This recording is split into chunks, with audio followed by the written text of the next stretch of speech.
My UFC 323 predictions, please come back to this video when it ages poorly. I like the algorithm boost. Starting off with Merab Dvalishvili versus Petr Yan. Yeah, guys, I'm ready with Merab. There just hasn't really been any sort of changes to either of these guys' styles that really make me think that it's going to be a lot different from the first fight. Petr Yan's got all the technique and the ability in the world, but he's got to be able to apply it. He's got to be able to get off to a bit of a faster start in this one and dictate the pace, and I don't see it happening. Moving on to Alexander Pantoja versus Joshua Van. Guys, I have to go with Pantoja, probably by way of second round submission in this one, because not only is Joshua Van a blue belt in BJJ, yeah, that's a little bit concerning.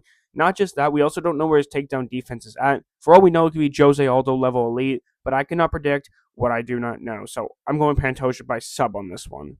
Next up is Brandon Moreno versus Tatsuro Taira, guys. I'm riding with Brandon Moreno on this one by way of decision. I think he's going to stick jabs from a distance. I think that Brandon Moreno is the superior grappler of the two. And while Taira is the more explosive, more powerful striker, Moreno's faced guys like Davison Figueiredo and Alexander Pantoja. I don't think he's worried about guys like Taira nearly as much. Taira is a young, hungry, up-and-coming prospect. Good grappler, very explosive striker, but I think Moreno's going to show the levels to the flyweight division. Next up is Henry Cejudo versus Peyton Talbot, guys. I'm going to ride with Peyton Talbot on this one, under the assumption that Henry Cejudo is really starting to get old, slowing down now. Maybe his head's just not as much in the game as it used to be. I think the UFC specifically picked this matchup to build up Peyton Talbot's name off a guy like Henry Cejudo, who's allegedly going to be retiring after this fight.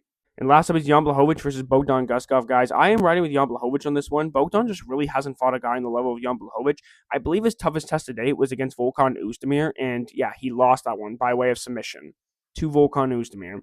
Yeah, I'm going with Jan Blachowicz on this one on the assumption that he hasn't completely slowed down because he is getting old himself. So if Bogdan wins, it's most likely going to be due to the youth aspect of the fight.